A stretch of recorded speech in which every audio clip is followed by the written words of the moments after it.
Hello guys and welcome to the video. So today I'm gonna show you that there's another way by which you can log into the server. So I'll show you the new way too.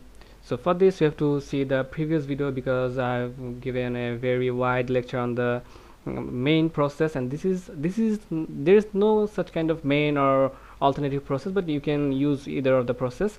So for this process you have to click the server, and then you have to go to the